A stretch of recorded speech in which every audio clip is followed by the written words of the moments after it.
داسې یو بشر مې په کمال ملګری کړی دی خدای ورسره حسن او جمال ملګری کړی دی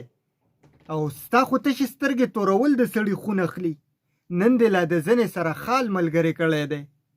او دلته کې چې هر سړی زمونږ مشر شوی دی د نن سبا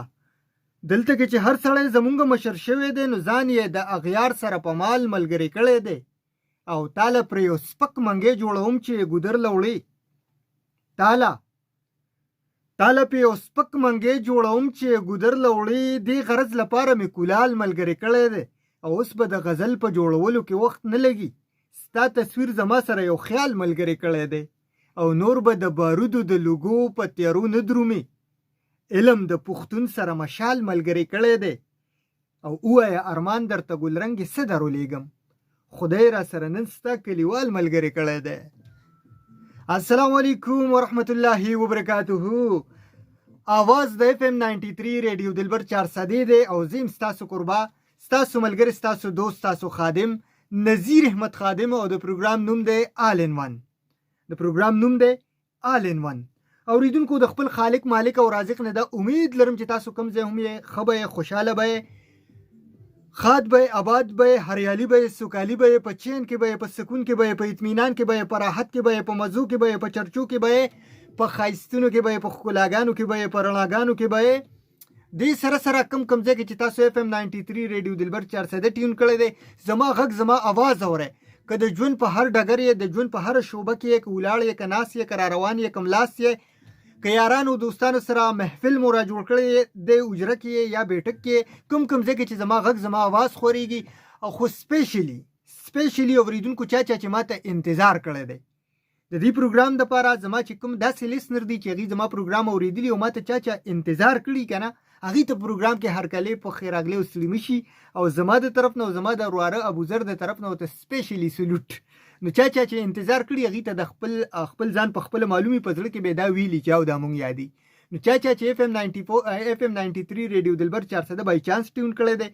چېرته ډرایوینګ کې ناڅاپي را روان و ریډیو کې هسې چینل یې اړولې راړولې زما غږ زما آواز یې اورېدلی دی پروګرام یې اورېدلی دی هغوی ته هم پروګرام کې ویلکم خو سپیشلی سلامونه نیکې هیلې احترامات هغه مینوالو ته چې ماته انتظار کړی دی نو تاسو کې ماته انتظار چا کړی دی هغه لاس اوچت کې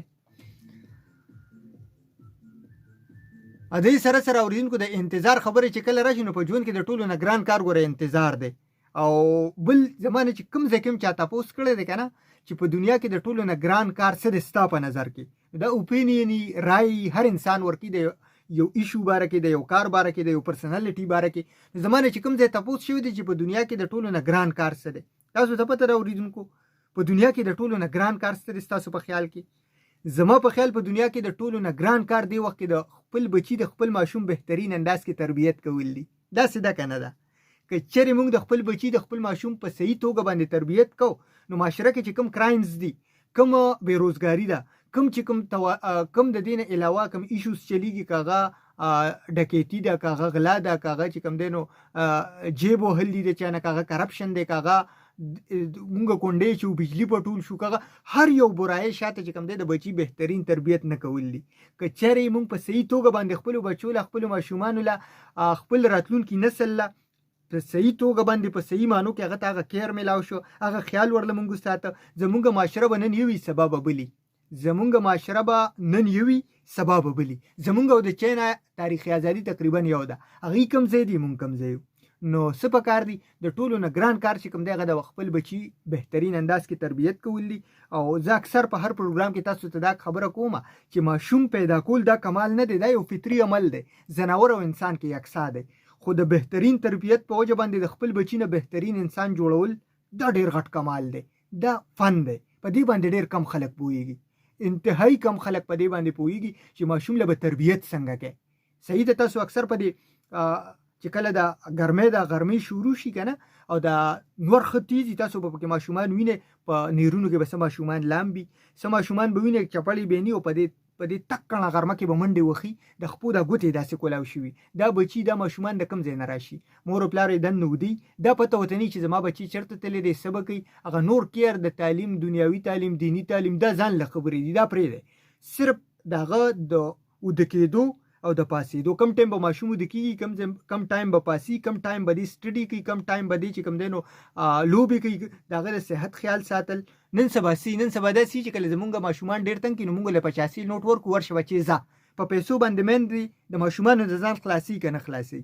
بالکل خلاصي ماشوم بس 85 ورسري پلار خو اکثر دوبۍ کې یا سعودي کې هلته مسافري کوي پیسې رالیږي ریالونه یا درهمي یا ډالري ښه مزیداره تنخوا رالیږي امیله او امیم چې کوم دی نو د جاینټ فیملی نه جدا شوي وي زما خاوند زیاتې ګټي او ستاسو خاوندان کمې ګټي نه زه به جدا شم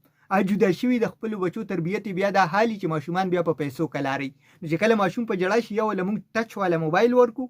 یا ورله موږ پیسې ورکو چې کله پیسې ماشوم له ورکو بیا ته دا تپوس نه کوو چې د ماشوم دا پیسې استعمالي څنګه دا پته راته هم نه او بازار کې څه پراته دي اورېدونکو خو تاسو ته پته ده که نه چې کم زه اکثر دا خبره هم کوم د نورو قامونو کې چې کوم کس مړانه وکړي بهادري وکړي یا څه داسې کار وکړي که نه که هغه د تعلیم په میدان کې وکړي نو د هغه په نوم باندې یونیورسټي جوړه کړي که هغه د لوبو په میدان کې وکړي نو د هغه په نوم باندې یو ګراوند جوړ کړي که هغه د ساینس او ټکنالوژۍ په نوم باندې وکړي یو میزایل جوړ کړي هغه له د هغه نوم کېږي خو له بده مرغه زمونږ په پاکستان کې که څوک مړانه وکړي بهادري وکړي د هغه په نوم باندې 15 روپو ولا غیر معیاري چپس جوړ شي هغه د مرحوم ډاکټر عبدالقدیر خان په نوم باندې به تاسو ته مارکیټ کې ملاویږي ایون تر دې پورې د فرمان کسکر په نوم به هم تاسو ته 15 روپو ولا غیر معیاري چپس ملاویږي